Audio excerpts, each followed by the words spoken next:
அதிர்ச்சியான தகவல். திருப்பூர் திரிபுராவா மாறிட்டு இருக்கு. அதான் உண்மை. திருவண்ணாமலை அருணாச்சலமா மாறுது. மாறிடுச்சு. என்னதான் நடக்குதுங்க நீங்க நாட்டுல? இன்னொரு தமிழ வந்து சிறுபான்மை ஆயிடுவோம் போல தெரியுது. ஆமா, இலங்கையில என்ன நடந்தது? ஆ, இலங்கை சுதந்திரம் அடைந்த 1948 இந்தியாவுக்கு அடுத்த நாள் தான் பிள்ளைக்காரன் கொடுத்துருக்கு போயிட்டான்.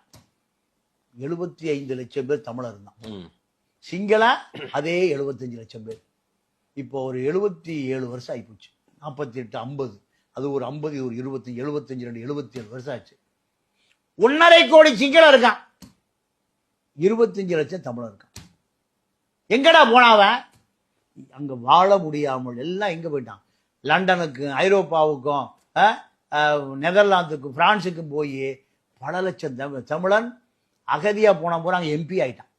அப்போ அகதியா போன போற அங்க மந்திரி ஆடுறான். இங்க தமிழன் பூரா அகதியாக போறான். தமிழ்நாட்டு ஈழத்தில் என்ன நடந்ததோ அதே போன்று தமிழ்நாட்டில் 50 வருடங்களில் இந்த மொழியும் அழிஞ்சு போகும், இந்த இனமும் மிக சிறுபான்மையாக மாறக்கூடிய அபாயம் நடந்து கொண்டிருக்கு.